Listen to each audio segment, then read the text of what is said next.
It's really a pleasure for me to be able to talk to you about Ben Graham. I've had some lucky days in my life, but one of the luckiest was in 1949 when I was 19 years old in Lincoln, Nebraska, and I picked up a copy of The Intelligent Investor.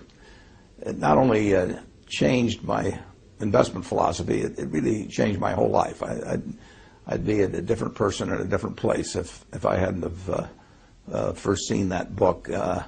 I got a bedrock of investment philosophy that really hasn't changed ever since I read the book. I may embellish on it a little here and there, but it was Ben's ideas that sent me down the right path. And then a year or so later, I very belatedly applied to Columbia University, and Dave Dodd let me in, and I got to know Ben personally when he was my professor in the second semester there.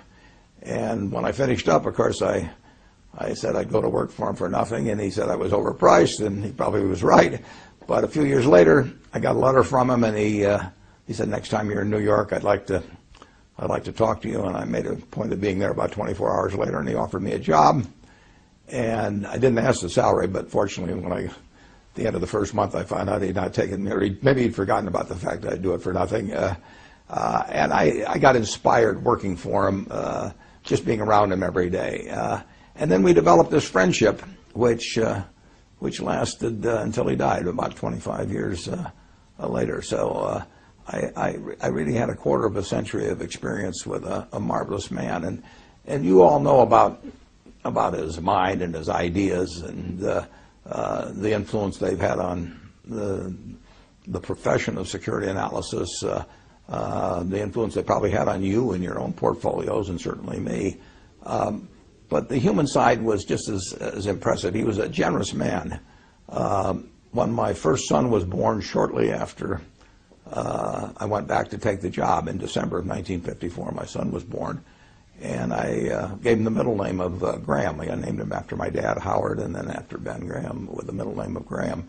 And Ben came over to our apartment in White Plains and gave me a camera and a movie projector. It was a lot different doing that sort of thing in those days. And so I could record what was happening with Howard Graham Buffett from virtually the moment he was born. A little later, I think my wife had said something to him about my lack of dancing ability or something, which was well justified.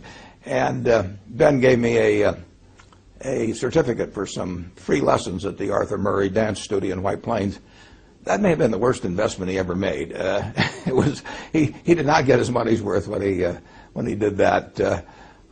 He moved out to California in 1956, and my family visited him time after time, and he was always encouraging. The one thing about it is that you never could balance the books with Ben. He would do things for me or for other members of the family, and you never could think of anything to do for him. So it's a real pleasure for me in a small way to be able to attempt to balance the books by just telling you and the rest of the world what a wonderful human being he was. And that's what really counts. I mean, he couldn't help but be smart. I mean, he was born wired in a way where he was going to be able to accomplish things intellectually that very, very few people could do. And when you think about, particularly in the light of today's markets, think what a remarkable achievement it was to be writing a book in 1934, Security Analysis. Probably was writing it in 1932 and 3, and here was a man that had been devastated by the Depression and the stock market crash. Many of you manage money. He was managing money for people, and they were disappointed with what had happened. But he could see far enough out in the future that he still turned out this marvelous book in a dispassionate, very rational way, and not overwhelmed by the events of the previous couple of years. But he wrote a book where 75 or so years later, we're still reading it to learn new things every day. So it was a marvelous intellectual achievement. But again, that he couldn't help that. He was born with that brain. He didn't have to be the wonderful human being he was. I mean, he could have behaved in an arrogant manner or had a tone of superiority because he had to know he was smarter than 99.99% of the people around him. But he wasn't that kind of a person at all. He treated all of us students came up to Columbia on a Thursday for 20 or 25 years just to help out a bunch of students that he might never see again, that weren't going to do anything for him.